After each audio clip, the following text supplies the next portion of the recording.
ओमकारेश्वर। ओमकारेश्वर। ओमकारेश्वर। विंध्य पर्वत को एक बार ये भ्रम हो गया था कि उससे विशाल कुछ भी नहीं। देवर्षि नारद नारायण का नाम लेते लेते विंध्य पर्वत पहुंचे तो विंध्य ने उनसे अपनी मन की बात कह दी। नारद ने भांप लिया कि उन्हें अहंकार के आकाश से धरती पर लाने की आवश्यकता है। अतः नारद ने उन्हें अपनी विधि से दिशा दिखाने का निर्णय लिया। तो आप महादेव की तपस्या कीजिए, उनकी आराधना कीजिए। और इस प्रकार देवर्षि नारद ने विंध्य को महादेव की आराधना करने हेतु प्रेरित किया। नारद विंध्य को महादेव की आराधना करने हेतु प्रेरित नहीं करता, ऐसे कैसे हो सकता था? विंध्य ने महादेव की आराधना आरंभ की। प्रहलाद, महादेव ने क्या किया? आपको क्या लगता है क्या किया होगा उन्होंने?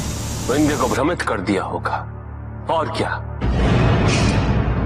ताकि वो उनसे वरदान ही न मांग सके, या उन्होंने कोई और वरदान देने का प्रस्ताव रखा, किंतु वो वरदान नहीं दिया जो विंध्य चाहता था। नहीं, तुम्हारे त्रिदेव कभी किसी को इतना बड़ा वरदान नहीं दे सकते। तय दिया ना वरदान ऋषि पिपलाद। क्या हुआ ऋषि पिपलाद? वरदान दिया। विंध्य ने महादेव की कठोर तपस्या की और महादेव प्रकट हो गए। ओम नमः शिवाय। उठो विंध्य।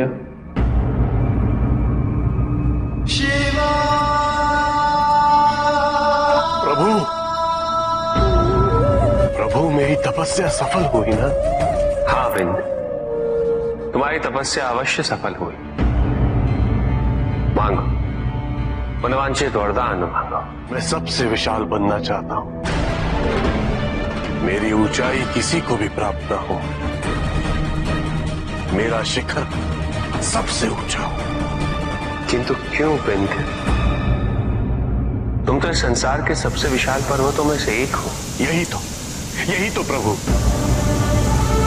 मैं विशाल पर्वतों में से एक नहीं, सबसे विशाल बनना चाहता हूं। यदि आप मुझे ये वरदान नहीं देंगे तो कोई बात नहीं प्रभु। मैं वर्षों वर्षों तक ये तपस्या करता रहूंगा और एक न एक दिन आपको पुनः यहां आना ही होगा। उत्तम, अति उत्तम। ये हुई ना बात विंध्य। उसके बाद क्या हुआ ऋषि पिपलाद? प्रभु, आप मुझे ये वरदान दीजिए कि मैं अपनी इच्छा अनुसार अपनी विशालता बढ़ा सकूं, उसकी कोई सीमा ना हो। उचित है विंध्य, मैं तुम्हें तुम्हारा मनोवांछित वरदान अवश्य दूंगा, किंतु मेरा एक कथन स्मरण रखना। इस सृष्टि में सबके आकार का अपना महत्व होता है, अपनी उपयोगिता होती है। तुम्हें सुनिश्चित करना होगा विंध्य कि तुम्हारे किसी भी कृत्य से इस संसार के समक्ष कोई समस्या उत्पन्न ना हो। अवश्य प्रभु। तथास्तु। असंभव, इतना बड़ा वरदान दे दिया महादेव ने उसे। अद्भुत। ये कथा तो बहुत ही अच्छी है ऋषि पिपलाद। आगे क्या हुआ मैं जानना चाहता हूं, बताइए। सूर्यास्त होने को है, हम कल भेंट करेंगे। हम कल भेंट नहीं करेंगे। ये कथा समाप्त होने के बाद पश्चात ही हम यहां से जाएंगे। बताइए फिर क्या हुआ? ऋषि पिपलाद, मैं आपसे निवेदन कर रहा हूं। परंतु आप स्वयं इतने लंबे हो गए हैं कि मैं आपको देख भी तो नहीं पा रहा हूं। ऋषि पिपलाद, कृपया कथा को आगे बढ़ाएं। हमें लगता है कि आक्रामक होने से हम जो चाहते हैं वो हमें मिलेगा, परंतु ऐसा होता नहीं है। अहंकारी को केवल उसका अहंकार दिखता है, सत्य नहीं। चाहे वो कीटक हो या पर्वत, मनुष्य हो या महादानव, उसकी चेतना की विशालता का उसकी शरीर की विशालता से कोई संबंध नहीं होता। विंध्य पर्वत ये समझ नहीं पाया, वो विशाल होता गया और शीघ्र ही पृथ्वी पर सबसे विशाल हो गया। किंतु उसके मन में आया कि कहीं दूसरी ओर मेरु पर्वत भी वरदान पाकर बड़ा हो गया तो?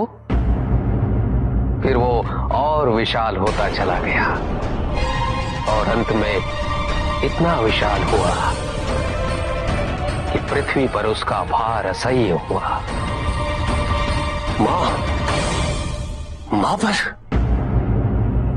फिर मां ने क्या किया? केवल पृथ्वी देवी ही नहीं, अपितु इंद्रादि देवता भी महादेव के पास पहुंच गए। ये आपने कैसा वरदान, कैसा अद्भुत वरदान दिया है आपने प्रभु। यदि वरदान इतना अद्भुत है तो निहित उद्देश्य भी अवश्य ही होगा। किंतु प्रभु, अब बाण तो निकल चुका है, अब क्या होगा? आज्ञा दीजिए प्रभु, क्या करना होगा? विंध्य को और विशाल बनना होगा। अद्भुत। बन गया ना सबसे विशाल। हाँ हाँ, विशाल तो अवश्य, किंतु सबसे विशाल कहना उचित होगा या नहीं, ये तो क्यों? मुझसे अधिक विशाल कौन है इस पृथ्वी पर?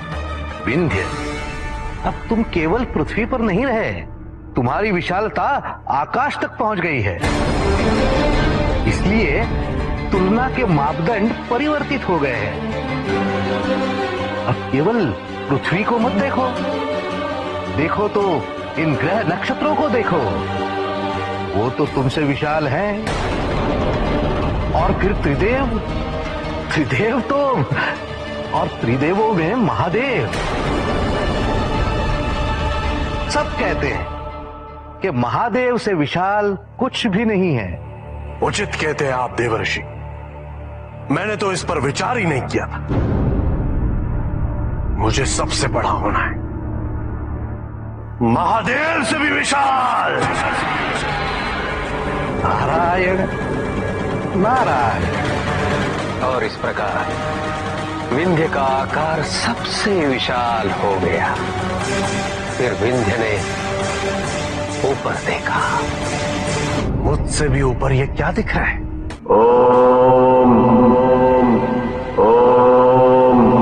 मैं तो इस रुद्राक्ष में धूल के कण समान भी नहीं हूं। प्रभु,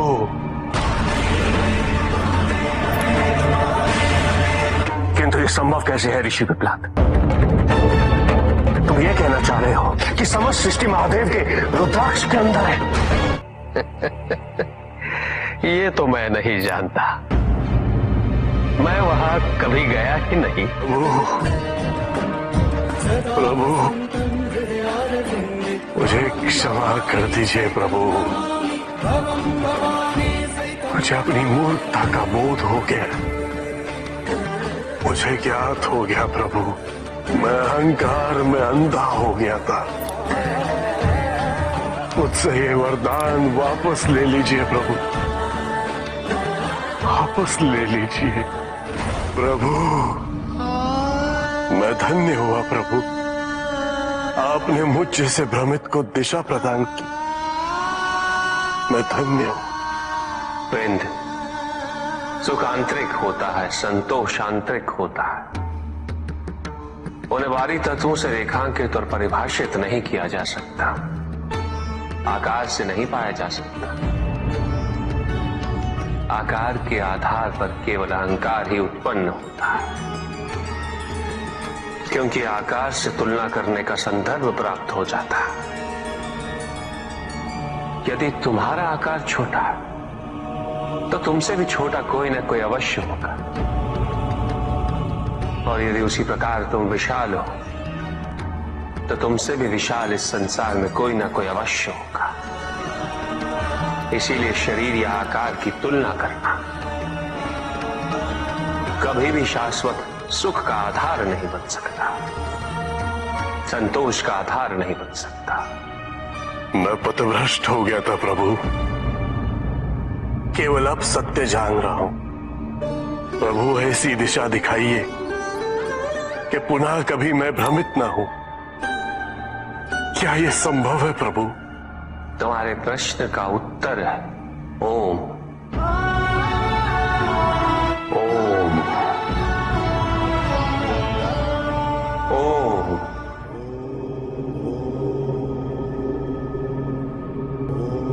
ये क्या था प्रभु? मुझे सर्वत्र ओम की ध्वनि गुंजायमान होती प्रतीत हो रही है। मुझे ओम के अर्थ से अवगत कीजिए प्रभु। हम सब कहते हैं ओम नमः शिवाय, ओम ब्रह्मणे नमः, ओम विष्णवे नमः। इनमें ओम क्या है प्रभु? मुझे इसका अर्थ समझाइए। ओम का शब्दार्थ नहीं, क्योंकि वस्तुतः ओम शब्द ही नहीं। शब्द सृष्टि में और सृष्टि से बने, और ये वही बता सकते हैं जो सृष्टि में है, किंतु समस्त सृष्टि ओम में है। इसलिए ओम शब्द अतीत है, इसका अर्थ जाना नहीं जा सकता, केवल अनुभव किया जा सकता है। और ओम का अनुभव तभी होगा जब व्यक्ति के मन में कोई विचार, कोई इच्छा, कोई स्वप्न हो, कोई अपेक्षा ना, मन पूर्णतः शांत हो। स्मरण रहे विंध्या, ओम का निर्माण नहीं किया जा सकता, न किया गया है, क्योंकि सृष्टि की निर्मिति ही ओम से हुई है। प्रभु क्षमा करें, किंतु सृष्टि के आरंभ में तो केवल त्रिदेव थे। त्रिदेव और ओम पृथक नहीं है, अपितु ओम का उच्चार हम तीनों का उच्चार है। ओम के उच्चार से सभी त्रुटियां, मानसिक विकृतियां, हर बंधन का अंत हो सकता है। इसलिए हम तीनों से पूर्व ओम का उच्चार किया जाता है। सच्चे मन और एकाग्रता से यदि ओम का उच्चार किया जाए तो हम तीनों की अनुभूति एक साथ एक स्थान पर हो सकती है।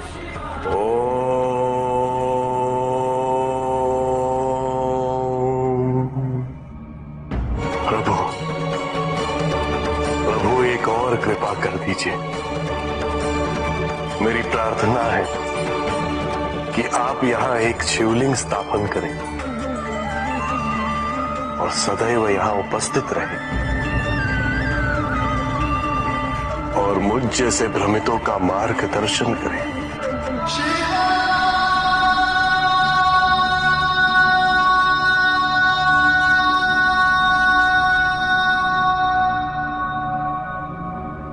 इस लिंग को ओंकारेश्वर के नाम से जाना जाएगा।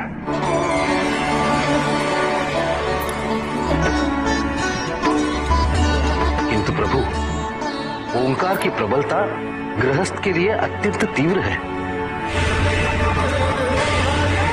पार्थिव लिंग से प्रकट हुए इस लिंग को अमलेश्वर के नाम से जाना जाएगा, और ये दोनों एक दूसरे को संतुलित रखेंगे। और जो भी यहां आएंगे उनकी ऊर्जाएं भी इन दोनों लिंगों के दर्शन से संतुलित होंगी। इसलिए वहां महादेव की ऊर्जा है।